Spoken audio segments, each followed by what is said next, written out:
Good morning, my name's Susan. I'm a walk leader and I'm going to take you through a walk called the Dunnyduff in Keith. As you can see, just turn it a wee bit, it's really central to Keith Square. It's only 1.25 miles. The Balloch Hills only 2.5 miles, and the Falls of Tarnash and the Dens just a short distance, 1.75 miles as well. I've also got my mum's dog Alfie today, so he'll be joining us. Alfie! So let's go.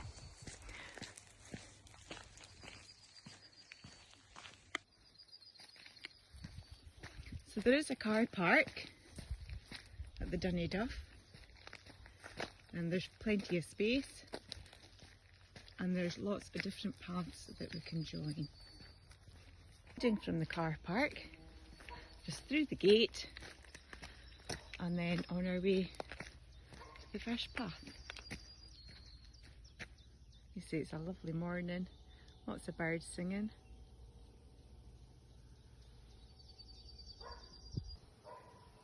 So here we go to our first choice of path now. It's a circular route and you can make a few loops along the way. So there's a wee sign here, the same information again, the distance to the Balloch Hill and to Keith. And we can either go straight on, or it looks like Alfie's leading the way up to the right today. So it's short, this is quite a natural wee track here. Just a few wee steps, and it's not very steep, that takes us into the Dunnyduff woods.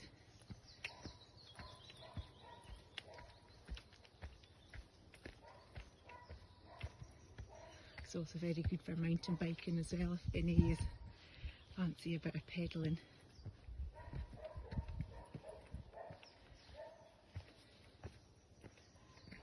This really is a lovely walk just on our doorsteps from Keith, and there's a little wee viewpoint with a seat here if you fancy a wee rest en route. And as you can see just from the seat here how short a distance it actually is from the town of Keith. A beautiful view from here as well.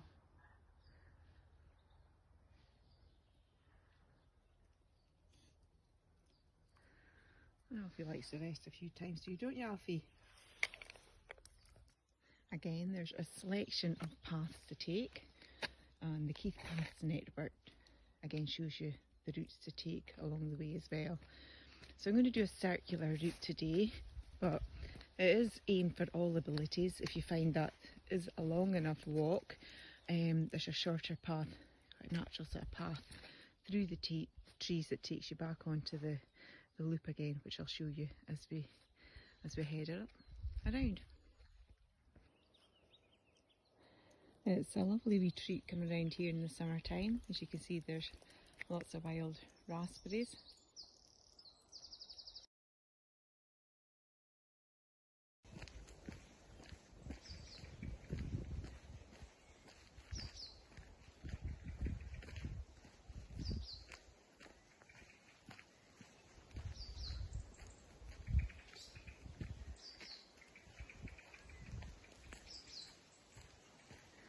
This is now the path leading on to the path to go down to the Falls of Tarnash, a nice little bridged area here. So it's really easy to follow the route round, and hopefully there's no chance of getting lost. It's all quite simple to follow. So here we go again, leading up to a few different choices of route. We can turn up to the left, which again just is the middle section to the circular route, and we can also branch off to the right or to left, leading on to either of the circular routes. I'm just going to take this path leading straight on.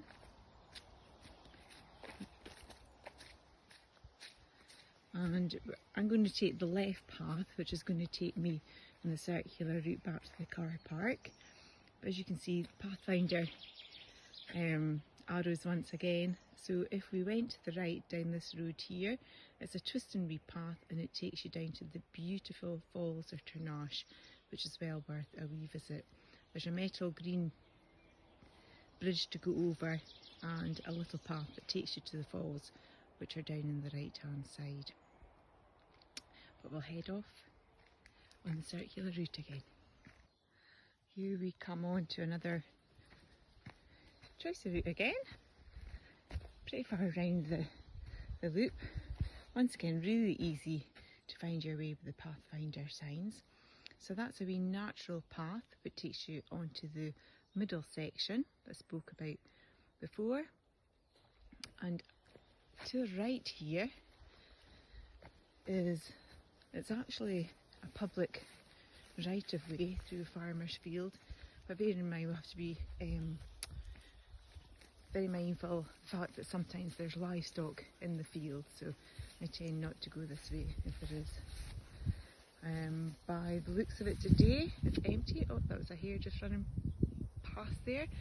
So as I say, it's quite a mucky path, but that takes you onto the Herricks Road, and the white building just to the right is the Herricks Waterworks, and the lovely hill behind that is the Bala Hill, where there's lots of fantastic paths around there, and of course there's a few different routes to get to the cairn at the top of the Bala Hill.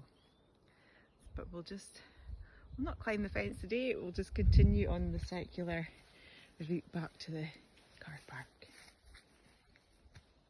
So here we go on to the last part of the circular route, which now takes us on to the middle section that divides the circular route.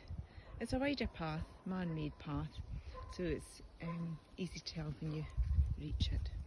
Here we go, coming down the middle path to the first section that we went up on the circular route, the little wooden steps if you remember, and the signpost on the right.